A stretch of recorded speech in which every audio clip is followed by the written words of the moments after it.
प्रज्ञान YouTube channel में सभी सत्संगी जनों का एवं प्रबुद्ध श्रोताओं का स्वागत है।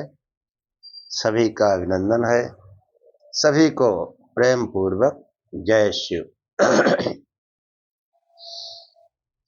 पिछले आख्यान में जो ध्यान प्रक्रिया का संकेत किया गया, तप का संकेत किया गया और जिस त्रिविध ब्रह्म का उल्लेख किया गया, तो योग का जो वास्तविक स्वरूप है, जो योग की अभिधारणा है, जो योग का जो है सहज रूप है, उसका वर्णन आज के आख्यान में आएगा। और ये यहाँ से जो है श्वेताश्वतर उपनिषद का 2वां अध्याय प्रारंभ होता है। ओम असतो मा सद्गमय तमसो मा ज्योतिर्गमय मृत्योर्मामृतं गमय। हे परम गुरु परमात्मा, हमें असत्य से सत्य की ओर ले चलो, अंधकार से प्रकाश की ओर ले चलो तथा मृत्यु से अमरता की ओर ले चलो। इन तीनों ही पंक्तियों में पूरा ज्ञान छुपा हुआ है कि उस परम गुरु परमात्मा से याचना की गई, विनती की गई कि मुझे सत्य से असत्य से सत्य की ओर ले चलो। और इसके लिए हमको ये चिंतन करना चाहिए कि वो ब्रह्म ही सत्य है, बाकी सब असत्य है, मिथ्या है। ब्रह्म सत्य, जगत मिथ्या। और जगत का अर्थ ही होता है जो गतिशील है, जो परिवर्तनशील है, जिसका बचपन जवानी बुढ़ापा है, वह जगत है, वह असत है। और इस असत में ही हम जीते हैं। इससे जो है हम सत्य की ओर उन्मुख हो, ये जो है प्रार्थना की गई। हम जो है उस सत्य की ओर चलें, सत्य पथ की ओर चलें, सन्मार्ग की ओर चलें। और सन्मार्ग जब हम सत्य का निश्चय कर लेते हैं, सत्संग से, चर्चा से, वार्तालाप से, मनन चिंतन से, तो हमारे अंदर अज्ञान अंधकार रहता है। आंख बंद करें तो अंधेरा है। इस अंधेरे से प्रकाश की ओर चले, इन्हीं प्रकाश स्वरूप से ध्यान करें, उस जीव और ब्रह्म की ज्योति को देखने का प्रयत्न करें। तो यही जो है अंधकार से प्रकाश की ओर जाने का संकेत है। इसमें जो असत्य से सत्य की ओर, वही जो है उस सत्य में ही प्रकाश है। असत्य तो अंधकार है ही। तो उस अंधकार में जो है उस प्रकाश स्वरूप का चिंतन करें और उस प्रकाश की ओर चलें। तो प्रकाश जो है वो हमको आगे ले जाए सत्य की ओर, और वही हमको समस्त भयों से दूर करेगा। प्रकाश होते ही तमाम दुख दूर हो जाते हैं, भय दूर हो जाते हैं। फिर भी मृत्यु का भय बना रहता है। इसीलिए जो तीसरी लाइन है उसमें कहा गया कि मृत्यु से अमरता की ओर चले। ये मृत्यु भय से भी हम पार हो जाएं और उस अमर धाम को प्राप्त करें, जहां जन्म मृत्यु नहीं प्रवेश कर सके। और इसका एक ही उपाय है, वो है योग, और योग द्वारा ही उस ब्रह्म के दर्शन होते हैं। तो पहले पहल संसार के प्रसव करने वाले, इस संसार के प्रसव करने वाले सविता देव ने संसार की बुद्धियों को मनन करने की जो प्रेरणा दी, मनन, प्रेरणा भरता है, प्रेरक प्रभु है, कि संसार की बुद्धियों को मनन करने की जो प्रेरणा दी, उस मनस्तत्व का परिणाम यह हुआ कि अग्नि की ज्योत का चयन करके पृथ्वी का भरण पोषण पालन हुआ। अग्नि से ही भरण पोषण होता है, पालन होता है। संसार की सभ्यता संस्कृत का विकास भी विश्व की नियामक शक्ति की प्रेरणा से, अग्नि के आविष्कार से। जब अग्नि का आविष्कार हुआ तो संसार में ये इसकी सभ्यता और संस्कृत भी विकसित होने लगी। युज्जानः प्रथमं मनस्तत्त्वा सविता धियः अग्निर्ज्योतिर्निचाम्य पृथिव्या अध्याभरत।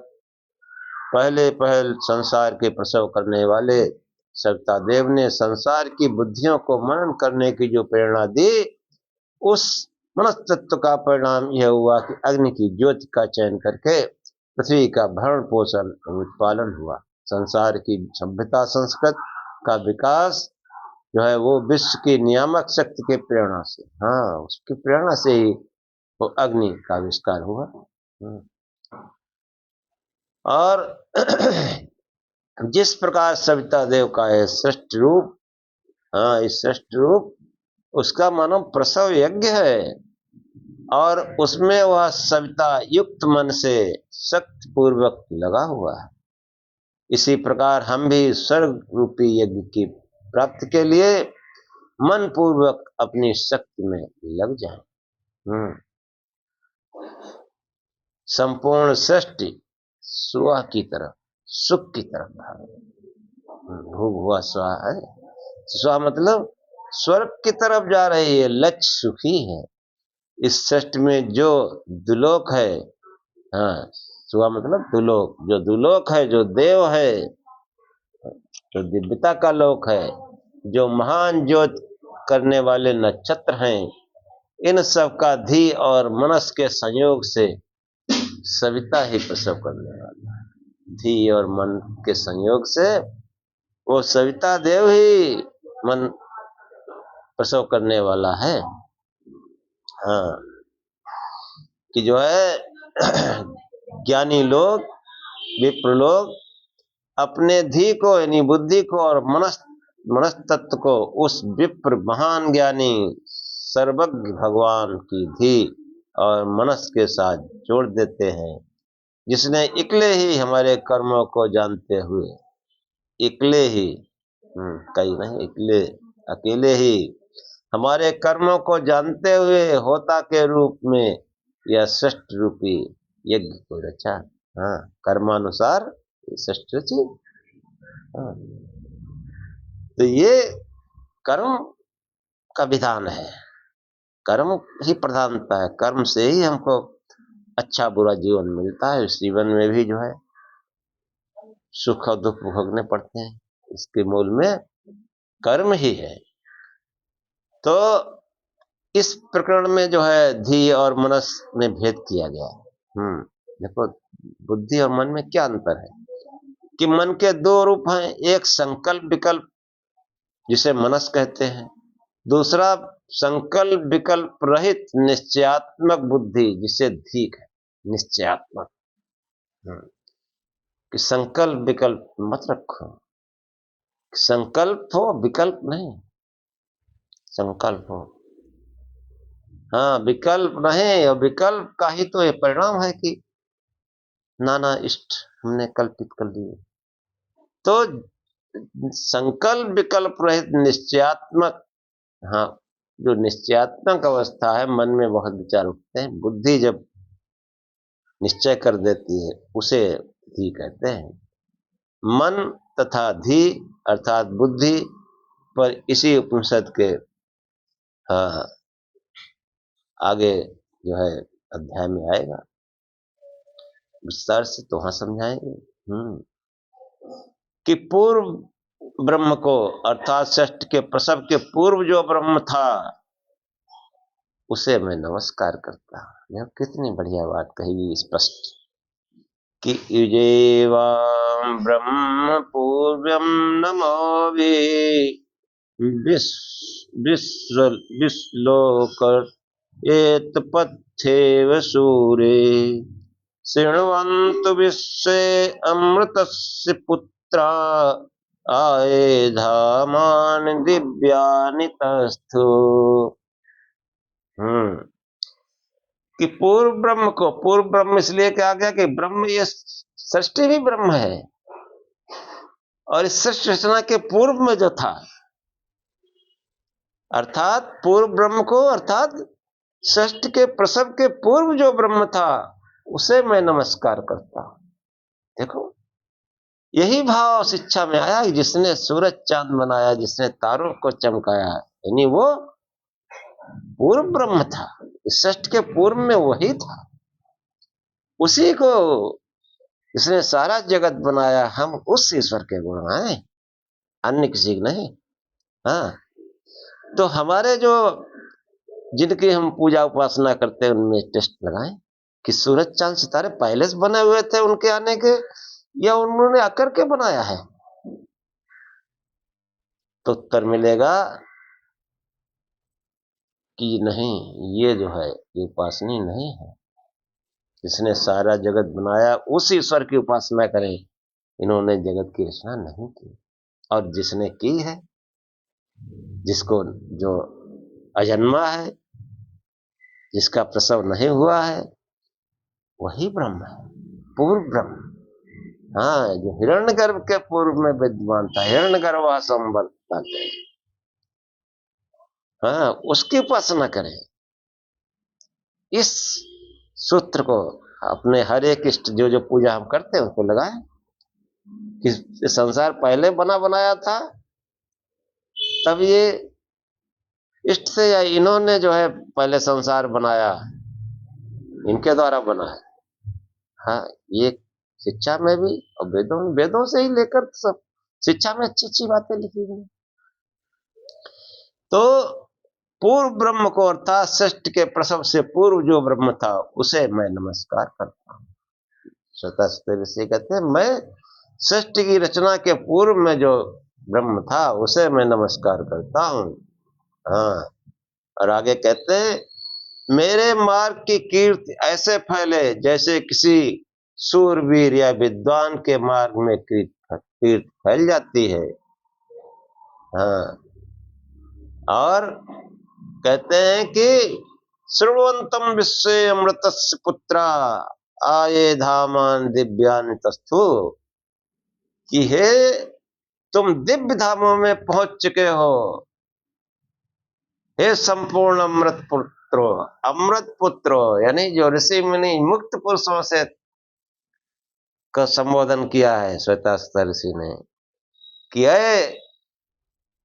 दिव्य धामों में पहुंच चुके हो, संपूर्ण अमृत पुत्रो, तुम मेरी प्रार्थना सुनो, तुम मेरी प्रार्थना सुनो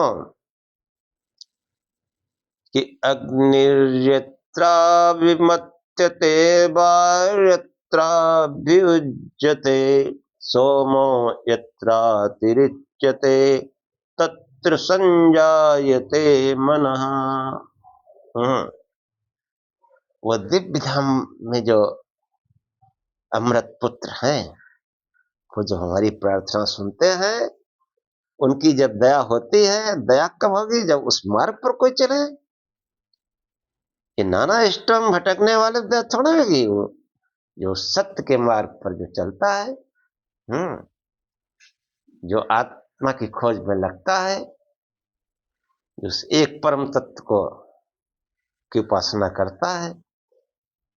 तो कहते हैं जिस दिव्य धाम में तुम हो,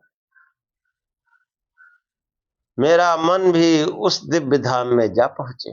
हाँ, उस दिव्य भर्गो देवस्य धीमहि तेज स्वरूप का चिंतन हो रहा है कि जिस दिव्य धाम में तुम हो, मेरा मन भी उस दिव्य धाम में पहुंचे। ऐसा दिव्य धाम जिसमें अग्नि मथी जाती है, प्रचंड हो जाती है। जब अग्नि प्रकाश स्वरूप से चिंतन करेंगे तो अग्नि प्रचंड होगी, प्रचंड होगी तो उसकी चिंगारियां, उसकी लौ, उसकी ज्योति दिखेगी।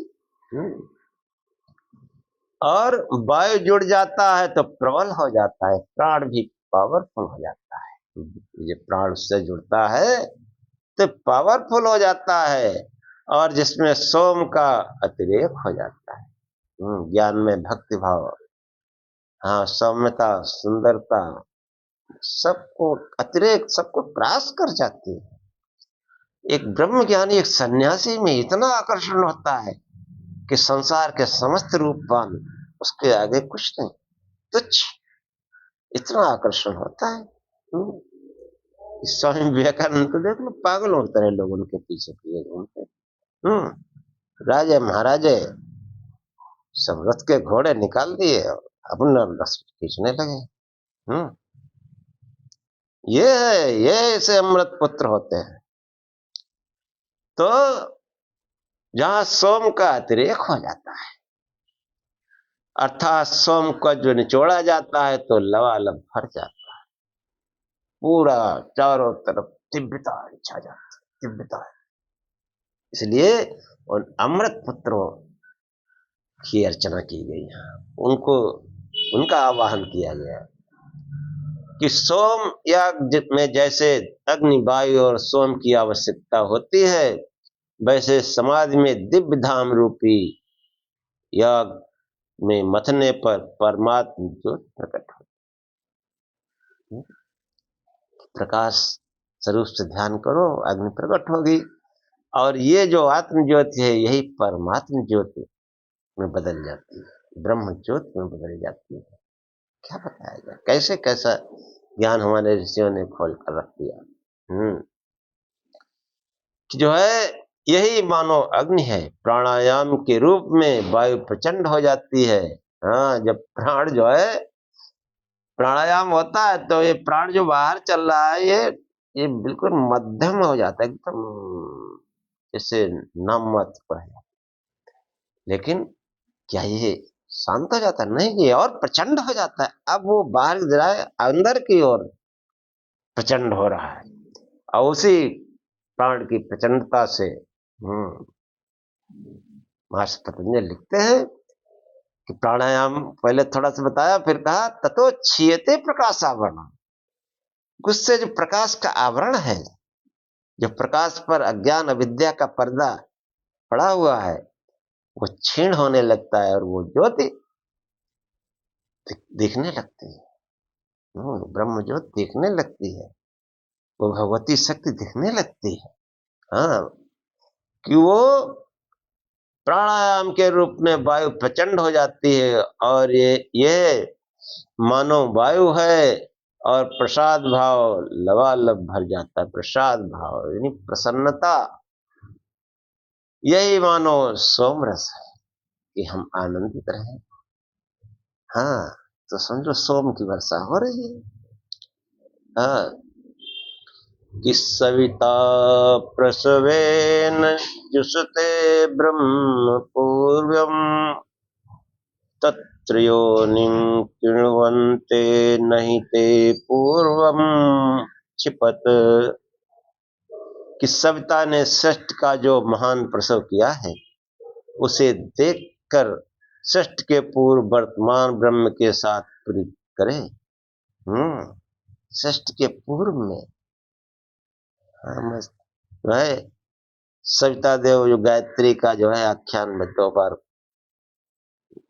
बता चुका हूं, 2 एपिसोड है, दूसरा तीसरा ही, उसको आप पूरे मनोयोग से पढ़े, समझ में आ जाएगा कि वो सृष्टि से पूर्व वो सविता देव कौन था, कैसा था।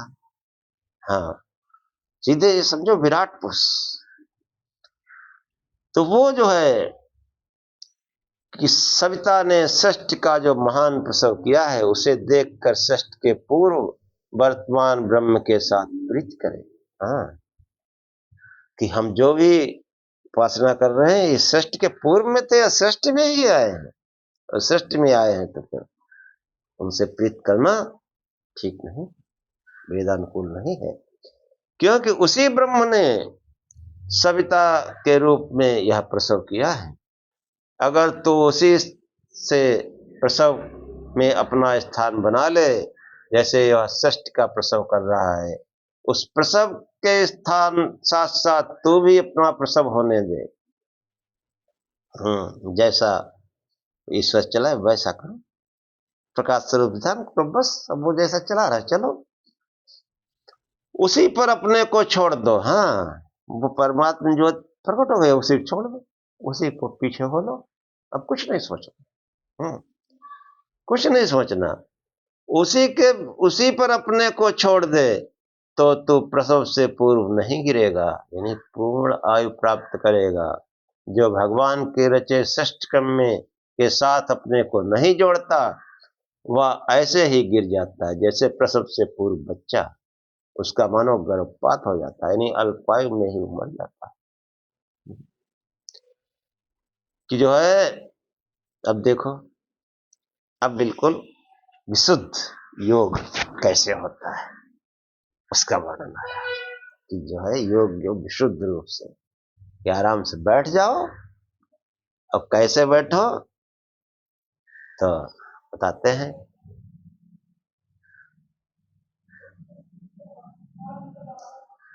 कित्युन्नतं स्थाप्य समं शरीरे, हृदीन्द्रियाणि मनसा सन्निवेश्य, ब्रह्मोड्डपेन प्रतरेत विद्वान्, श्रोतांसि सर्वाणि भयावहानि। त्रिण्णतम स्थाप्य समम शरीरम, त्रिण्णतम काया, सिर और गर्दन, ये तीनों को उन्नत रखे, यानी सीधे बैठे,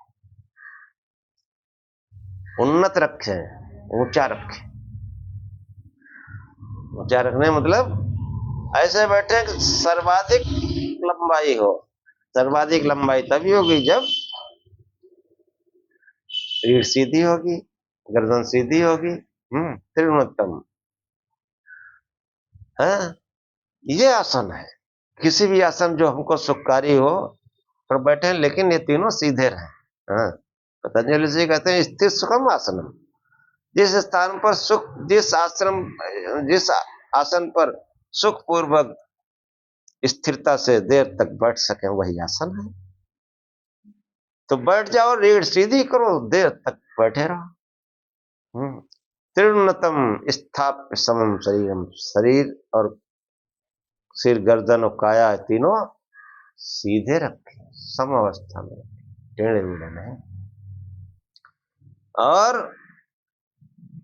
त्रिण्णतम स्थाप्य समम शरीरम, हृदयेन्द्रियाणि मनसा सन्निवेश, जो इंद्रियां हैं उनको मन के अधीन और मन को हृदय में निविष्ट करके विद्वान व्यक्ति उस ब्रह्म नाम रूपी नौका पर सवार होकर, हृदय इंद्रियाणि मनसा सन्निवेश से ब्रह्मोड्डपेन प्रतरेत विद्वान, उस ब्रह्म नाम की उड्डपेन नौका का सहारा लेकर के, लखे कोई नाम का प्यारा कबीर का देश है मेरा, तो वो सर्वोत्तम नाम शिव नाम, उस नाम का आधार बनाकर, उस ब्रह्म का आधार बनाकर, उस सत्य नाम का आधार बनाकर, सत्यम शिवम सुंदरम का आधार बनाकर, ब्रह्मोड्डपेन प्रतरेत विद्वान, विद्वान को चाहिए कि वो इस भवसागर को, दुख सागर को प्रतरेत कर जाए, पार कर जाए। स्रोतांश सर्वाणि भयावहानि, जितने भयजनक स्रोत हैं, जहां से भय का, दुख का जो स्रोत निकलता है, उन स्रोतों को तर जाए। उन स्रोतों को पार कर जाएं, ताकि हमारे जीवन में दुख ना आए, हाँ, परेशानी ना आए। कितना अच्छा और कितना खुला हुआ ज्ञान है। कैसे योग करें? त्रिणुन त्रिणुन त्रिणुन त्रिउन्नतम त्रिउन्नतम त्रिउन्नतम स्थाप्य समं शरीरम हृदय इंद्रियाणि मनसा सन्निवेश। मन के सहित समस्त इंद्रियों को बुद्धि में, अर्थात इस आज्ञा चक्र में, बुद्धि यही तो है, वहां जो है स्थापित करें, और उस ब्रह्म, उस प्रकाश स्वरूप परमेश्वर में रूपी नौका को सवार कर, उस सत्य नाम शिव नाम की नौका को सवार कर, उस ब्रह्म नाम की नौका को सवार होकर जितने भी दुख लाने वाले प्रवाह हैं, स्रोत हैं, उनको तर जाए। और फिर प्राणायाम का जिक्र करते हैं। हाँ, वही रेचक, पूरक, कुंभक, ये प्राणायाम होता है 3 प्रकार का, रेचक, कुंभक और पूरक। और हम लोग कर सकते हैं तो करें, नहीं कर सकते हैं तो पतंजलि ऋषि का जो चतुर्थ प्रकार का प्राणायाम, वो कहते हैं कि बाभ्यंतर विषयाक्षेपी चतुर्था। पहले त्रिचक, कुंभक, पूरक बताया 3 प्रकार का प्राणायाम, और चौथा बताया कि बाह्य अभ्यंतर विषयाक्षेपी चतुर्था, कि हमारी सांस बाहर जा रही, अंदर जा रही, रुक रही है, क्या हो रहा, इस विषयों को आक्षेप कर दो, इन बातों चिंतन न करो। इस प्रकार जो चौथे प्रकार का प्राणायाम, जिस आसन पर जो है बैठ के सीधे, अब ये सांस वास पर ध्यान मत दो, उस प्रकाश स्वरूप पर ध्यान दो, इस आज्ञा चक्र में। ये प्राणायाम स्वतः हो जाएगा, अपने आप हो जाएगा। बैठे रहो सीधे, और इसका फल दिखाई पड़ेगा जब प्रकाश स्वरूप से चिंतन करोगे। अब जहां प्राणायाम हुआ, पहले प्राण चलता रहता है, कहीं दायां कहीं बायां स्वर, और जब बैठे रहोगे धीरे धीरे ये समावस्था में आ जाता है, पता ही नहीं चलता, बहुत मंद पड़ जाता है कि दायां चल रहा है, बायां चल रहा है। हाँ, अगर ध्यान करेंगे 1 घंटे तो 40-45 मिनट के बाद में हो जाता है, और ये जो थोड़ा बहुत इधर उधर हिल डुल रहा है, ये भी सब बंद हो जाता है, अपने आप रीढ़ सीधी हो जाती है, समावस्था आ जाती है। हाँ, प्राण से तो सब खेल है, प्राण जहां सब में आया, शरीर अपने आप सब में, अब वो हिले डुलेगा नहीं। शरीर कमजोर है तो थोड़ा झटके उटके लगेंगे, प्रारंभ में अभ्यास करते रहो तो झटके भी बंद हो जाएंगे, शरीर ताकतवर हो जाएगा। तो ये जो है, जहां ये ध्यान करते करते कोई चमक आई, समझ लो प्राणायाम सिद्ध हो रहा है। समझ लो, इसलिए प्राणायाम पर विशेष हमको ध्यान देने की जरूरत नहीं, कर सकते उतना करें, वरना सीधे बैठे रहें, उस प्राणों पर जो है रेचक, कुंभक, पूरक, इस पर कोई विशेष ध्यान देने की जरूरत नहीं है, आराम से बैठे रहें बस, और प्राणायाम सिद्ध होगा। उसके सिद्ध होते ही तथा छीते प्रकाश आवरण, वो अंदर जो चमक दिखाई पड़ेगी, समझ लो प्रकाश आवरण क्षीण हो रहा है, हाँ, प्राणायाम सिद्ध हो रहा है, तो दिखाएगी चमक, जरूर दिखेगी। तो फिर वो चमक दिखेगी, और वो चमक जो दिखती है, वो प्रकाश दिखता है, देखो उसके क्या क्या रूप है। हाँ, श्वेतास्त्र ऋषि ने बताया क्या क्या रूप है उसके। हाँ, आसन के बारे में बताया कि मतलब जो है ऐसी जगह बैठे, हाँ, कि जो है मन को बस में करने वाले प्राणायाम कर प्रयोग ऐसे स्थान पर करे जो सम हो। हाँ, जगह भी समतल हो, ऊबड़ खाबड़ तोड़ेंगे, सीढ़ी बैठ करेंगे, या किसी सीढ़ियों पर, हाँ, बिल्कुल जब पलथी मार कर, हाँ, जो भी ध्यान के आसन है, सुखासन, पद्मासन, हाँ, जो भी आसन आपको सुइटेबल आपको सूट करता है, उस पर बैठे, सीधे बैठे बस। और स्थान जो है वो थोड़ा साफ सुथरा, पवित्र हो, सम हो, अग्नि कंकड़ रेत ये सब ना हो वहां। आराम से तभी तो बैठ पाएंगे, कोई डिस्टर्ब करने वाला ना हो। मतलब वो स्थान मन के अनुकूल हो, मन को अच्छा लगने वाला हो, ऐसी जगह पर बैठे। हाँ, जिससे कष्ट ना हो। हाँ, ऐसा भी नहीं कि बैठ के भयंकर प्रकाश में आंखें चुभ रही हैं। हाँ, हाँ, और जहां हवा के थपेड़े भी न लग रहे हो, ऐसी जगह बैठे एकांत। और फिर जो है, जब उस प्रकाश स्वरूप से कोई ध्यान करता है तो देखो कैसे कैसे प्रकाश उसको दिखते हैं। प्रारंभ किन्नीहार धूमार का नील नलाना, खद्दोत स्फटिक ससीना, एतानि रूपाणि पुरा सराणि, ब्रह्मण अभिव्यक्ति करानि योगे।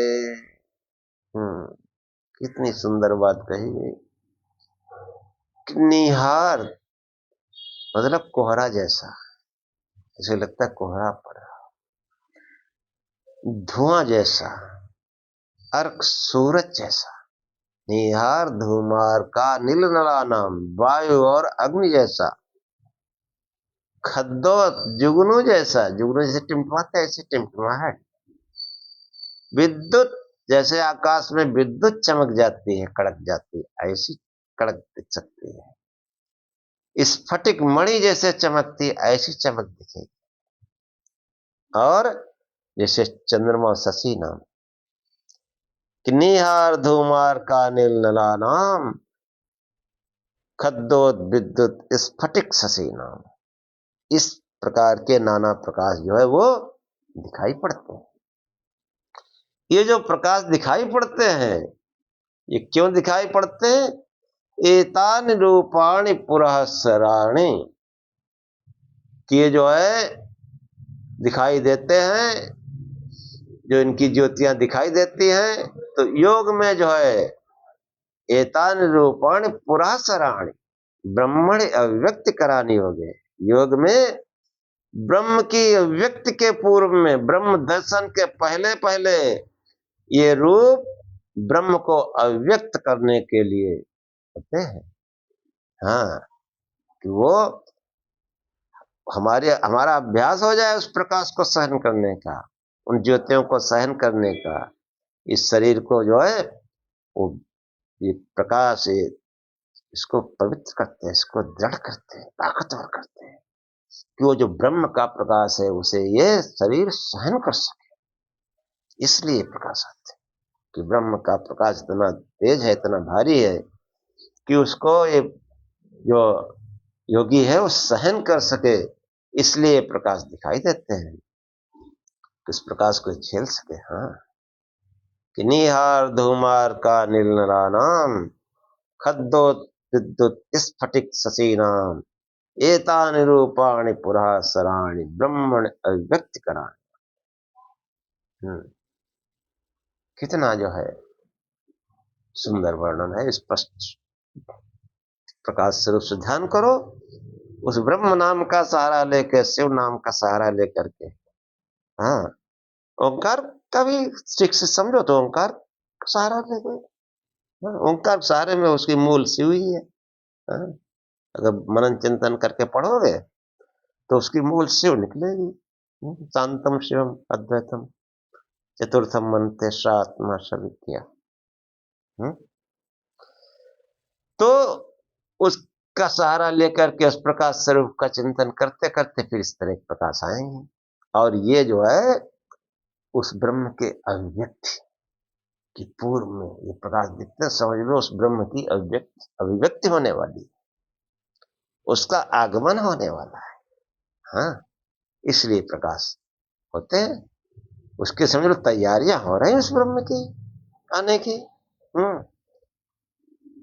वही जो अंदर की चीजें बाहर, जब किसी बड़े आदमी का या किसी महान आदमी का स्वागत करते हैं तो खूब प्रकाश करते हैं, लाइटें लगवाते हैं। अरे वो अंदर की जो लाइटें जो देख लेता है, ये लाइटें कुछ नहीं। देखो कितनी लाइटें बता दी हैं इस मंत्र में। प्रकाश करोगे तो सब लाइटें जग उठेंगी, और लाइटें जग उठने मतलब कोई किसी का वेलकम होना है ना। वो सम्राट आ रहा है, जगत का स्वामी वो आ रहा है, वो प्रकट होने वाला है, उसका आगमन होने वाला है, इसलिए लाइटें सजी हैं।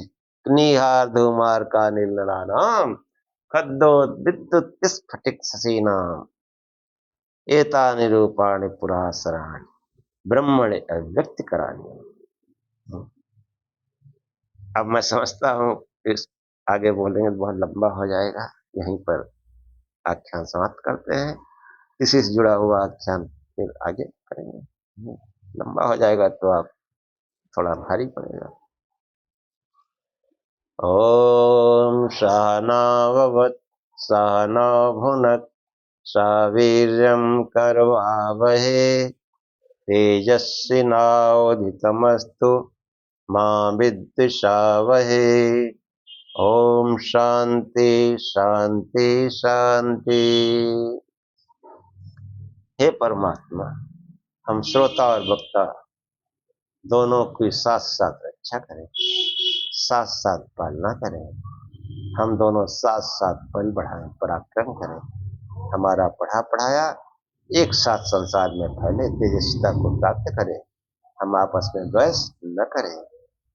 हे परमात्मा, हम दोनों श्रोता और वक्ता को दोनों की साथ साथ रक्षा करें, साथ साथ पालना करें, और हमारा पढ़ा पढ़ाया एक साथ तेजस्विता को प्राप्त करें। हम आपस में द्वेष न करें। हम दोनों को त्रिविध शांति प्राप्त हो। ओम शांति शांति शांति। दैहिक दैविक भौतिक कोई संताप हमारे जीवन में ना आए। ये हमको सांसारिक शरीर और ये दैवी शक्तियां और समस्त प्राणी समस्त भूत हमको शांत प्रदान करने वाले हैं। ओम शांति शांति शांति। जय श्री